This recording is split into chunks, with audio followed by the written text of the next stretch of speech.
Welcome to our YouTube channel learn with Nihal. Friends, आज नेताजी सुभाष चंद्र बोस की एक स्टोरी है जिससे कि हम हिंदी में इंग्लिश का अनुवाद करना सीखेंगे। तो देखते हैं सुभाष चंद्र बोस।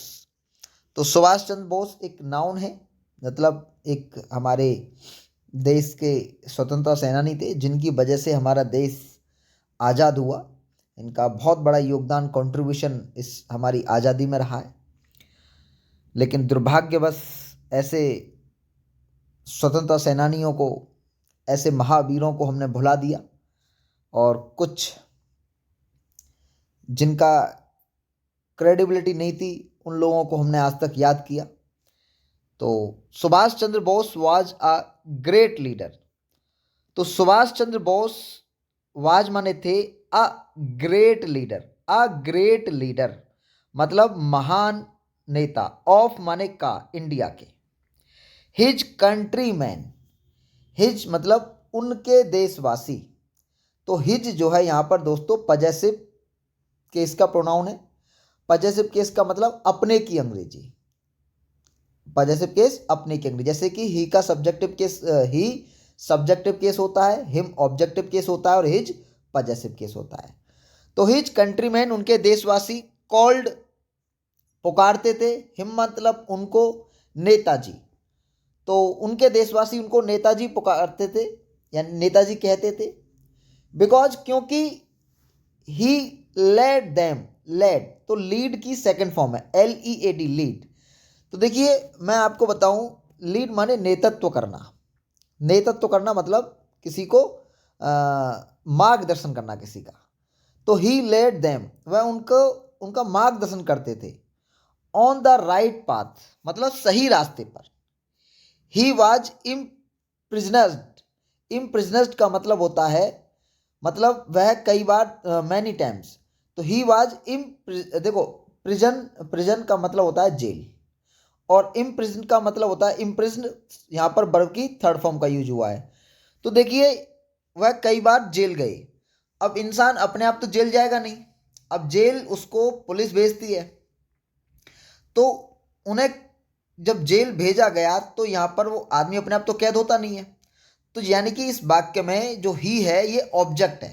ही क्या है? ऑब्जेक्ट, यानी कि उनको जेल भेजा गया। तो वह कई बार जेल गए यानी कि वो बंद हुए।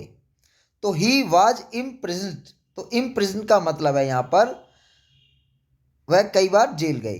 तो सब्जेक्ट अगर किसी वाक्य का दे रखा है दोस्तों तो उसका एक्टिव बनता है, लेकिन किसी वाक्य का सब्जेक्ट नहीं दे रखा है, ऑब्जेक्ट दे रखा है, तो हम उसका क्या बनाते हैं? पैसिव बनाते हैं।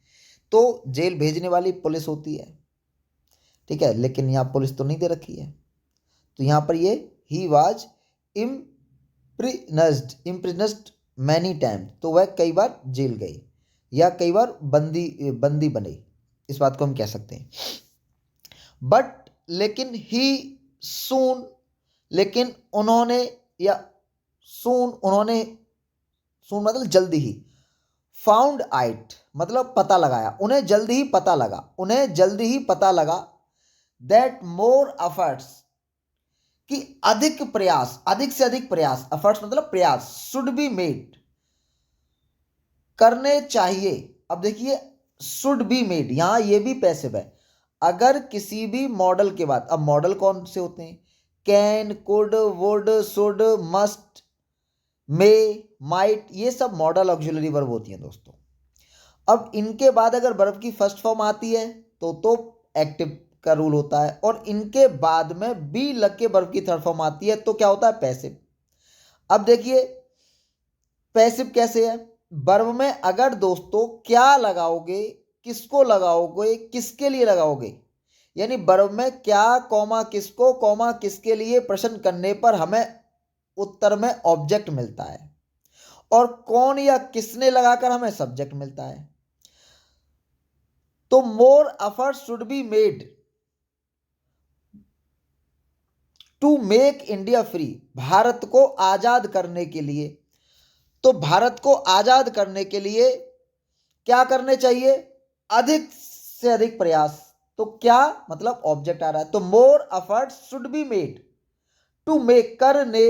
अब हिंदी में यदि किसी वर्ब के अंत में नानी ने आता है दोस्तों, तो उस वर्ब से पहले या तो हम टू लगा देते हैं या उस वर्ब के अंत में हम आईएनजी लगा देते हैं। ऐसा करने पर दोस्तों वह वर्ब वर्ब नहीं रहती है, बल्कि वह वर्ब नाउन बन जाती है। और नाउन किसी भी वाक्य का सब्जेक्ट भी बन सकती है और ऑब्जेक्ट भी बन सकती है। तो मोर एफर्ट्स, अधिक प्रयास, शुड बी मेड, होने चाहिए, टू मेक, बनाने को, इंडिया फ्री, इंडिया को फ्री करने के लिए।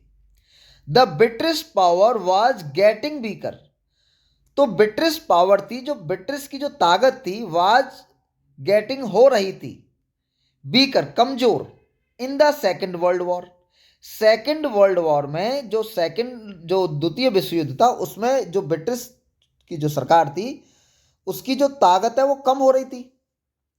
ही थॉट, उन्होंने सोचा, ही थॉट, उन्होंने सोचा, ऑफ शेकिंग, हिलाने, शेकिंग मतलब हिलाना, इट, इसको। अब इट किसके लिए आया यहां पर, ब्रिटिश पावर के लिए। फ्रॉम ऑल साइड मतलब सब तरह से, पूरी मतलब हर साइड से, हर तरफ से। वन डे, एक दिन। एस्केप्ड, एस्केप्ड का मतलब होता है दोस्तों भाग जाना, पलायन कर जाना, निकल जाना। फ्रॉम कलकत्ता, कलकत्ता से कहा, in the guys, from Calcutta, Calcutta से। देखिए जब कोई चीज कहीं से अलग होती है तो हम क्या प्रीपोजिशन लगाते हैं, फ्रॉम। अब वो कलकत्ता से अलग हुए तो from Calcutta, in the guys. अब गाइस का जहां पर जो होता है मतलब होता है भेष में, भेष, जैसे कहते हैं ना, मनिहारे का भेष बनाया श्याम चूड़ी बेचने आया। तो अब यहाँ अगर ये सेंटेंस बनाना, देखो आप इसको ट्रांसलेट करके मुझे बताएं, मनिहारे का भेष बनाया श्याम चूड़ी बेचने आया। आप इसको इंग्लिश में ट्रांसलेट करके कमेंट बॉक्स में मुझे बताइएगा। इन द गाइस यानी कि भेष में, ऑफ अ पठान, पठान के भेष में। एंड वेंट टू जर्मनी, और गए, कहाँ गए, जर्मनी। जब कहीं को जाते हैं तो हम प्रीपोजिशन टू लगाते हैं।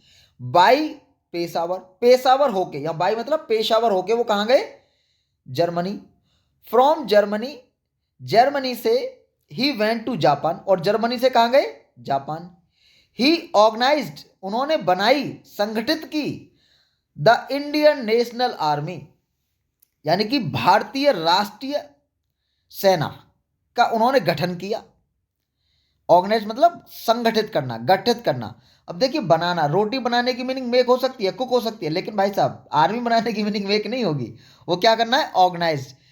टीम बनाना तो ऑर्गेनाइज्ड, अपनी कमेटी बनाना, ऑर्गेनाइज करना। तो देखिए यहाँ पर ऑर्गेनाइज जो वर्ड है इसका मतलब होता है संगठित करना। लोगों को जब बनाते हैं ना, लोगों से किसी चीज़ का हम अपनी टीम बनाते हैं, कुछ अपना कमेटी वगैरह बनाते हैं, जो भी है दल बनाते हैं, तो उसको ऑर्गेनाइज कहा जाता है, ऑर्गेनाइज।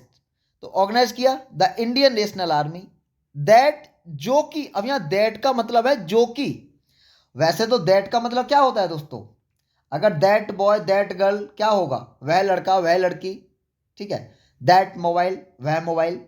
दैट जो कि, फाउट लड़ी, मैनी बैटल्स। अब दोस्तों यहां पर मे बैटल्स नहीं है, ये थोड़ा सा मिस प्रिंट हो गया, मैं यहां इसको सही कर देता हूं।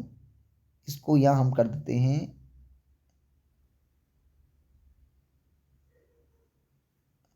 मैनी, ये आपका आएगा, मे की जगह क्या आएगा, मैनी।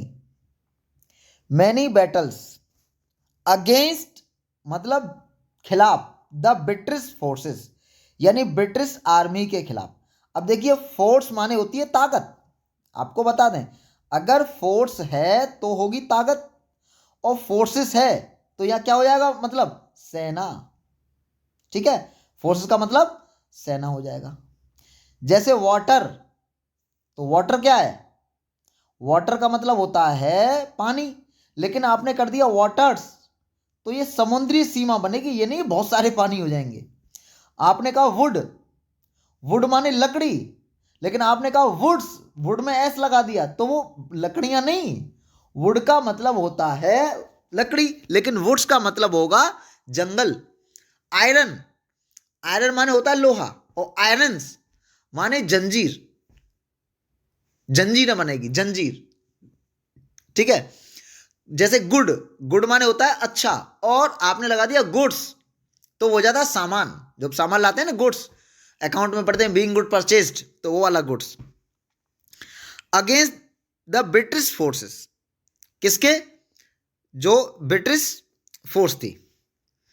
ही सेड, उन्होंने कहा, टू माने से, हिज माने अपने, कंट्रीमैन मतलब देशवासियों से। क्या कहा उन्होंने देशवासियों से? अब देखिए, अगर कोई भी चीज अगर इन्वर्टेड कॉमा में दे रखी है तो ये माना जाता है मित्रों कि ये शब्द उस व्यक्ति के हैं जिसने कही है, एज इट इज, यानी इसमें हमने कोई भी चेंजेस नहीं किया है। इसी को हम डायरेक्ट कहते हैं, और इसको हम जब अपने शब्दों में कह देते हैं इसी को इनडायरेक्ट कहते हैं, और इसी को हम नरेशन के नाम से हम 9 से लेकर 12 तक पढ़ते हैं। तो मैं आपको डिटेल में डायरेक्ट नरेट जब पढ़ाऊंगा तो एकदम आपको वहां चीजें क्लियर कराएंगे। तो उन्होंने अपने देशवासियों से कहा, गिव मी ब्लड, तुम मुझे खून दो। अब देखिए, तुम कहोगे यहां पर सर यू तो है ही नहीं है। अब यहां यू है नहीं, तुमने यू क्यों बोला? मैं आपको बता दूं, इंपेरेटिव सेंटेंस हमेशा प्रेजेंट में होते हैं, हमेशा वर्ब से शुरू होते हैं, सब्जेक्ट हमेशा यू होता है और वह छिपा रहता है। अब जब आप मेरे सामने होगे तो मैं आपसे कहूंगा तुम, नहीं कहूंगा ना। अब लेकिन कहूंगा मैं किसे? तुमसे। और मैं कहूंगा कब? तुमसे, जब तुम मेरे सामने होगे। और जब तुम मेरे सामने ही हो तो बात प्रेजेंट हुई नहीं हुई? अरे बात प्रेजेंट हुई ना मित्रों। तो प्रेजेंट इंपेरेटिव सेंटेंस की पहचान होती है कि सब्जेक्ट हमेशा यू होता है, वह छिप जाता है, हमेशा प्रेजेंट टेंस में होते हैं, हमेशा वर्ब से शुरू होते हैं। तो गिव मी ब्लड, मुझे खून दो, एंड आई विल, और मैं। अब देखिए, आई के साथ वैसे तो सेल लगाया जाता है, लेकिन जब आई और वी के साथ विल का जब हम प्रयोग करते हैं, मतलब आई वी के साथ विल का प्रयोग करते हैं, और अन्य जो हमारे जो प्रोनाउन होते हैं या नाउन होते हैं या सब्जेक्ट होता है हमारा, उसके साथ हम सेल का प्रयोग करते हैं, तो इसका मतलब होता है अवश्य। जैसे कि अवश्य लग जाता है, मैं I will give you freedom, मैं तुम्हें आजादी दूंगा, मैं तुम्हें आजादी दूंगा। तो उन्होंने अपने देशवासियों से कहा कि तुम मुझे खून दो, मैं तुम्हें आजादी दूंगा। तो आप मुझे मोटिवेशन दो दोस्तों, वीडियो को लाइक किया करो और कमेंट के माध्यम से मुझे बताया करो कि किस टॉपिक पर मैं वीडियो बनाऊं, तो मैं आपको और अच्छी अच्छी वीडियो लाके दूंगा, ये मेरा आपसे प्रॉमिस है। तो अगर आपको वीडियो अच्छी लगती है तो लाइक कर दिया करो, लाइक में कंजूसी मत किया करो। तो मिलता हूं आपसे किसी नेक्स्ट वीडियो में, तब तक के लिए बाय, टेक केयर, हंसते रहिए, मुस्कुराते रहिए। और अभी ये इंग्लिश वाली सीरीज चल रही है, इसके बाद मैं ट्रांसलेशन वाली सीरीज लेके आऊँगा, और फिर डायरेक्ट जो भी आपका कोर्स होगा 9 से लेके 12 तक का, ग्रामर का पोर्शन और लिटरेचर का पोर्शन, उस सबको मैं यहाँ अपने यूट्यूब चैनल पर लाने की कोशिश करूँगा। और सॉरी, मैं अपने नहीं, हमारे यूट्यूब चैनल पर लाने की कोशिश करूँगा। बस आपका सपोर्ट की मुझे बहुत ज़रूरत है, तो आपसे उम्मीद करता हूँ कि आप ज़रूर सपोर्ट करेंगे। तो मिलता हूँ आपसे किसी नेक्स्ट वीडियो में, तब तक के लिए बाय, टेक केयर, हंसते रहिए, मुस्कुराते रहिए। Thank you guys.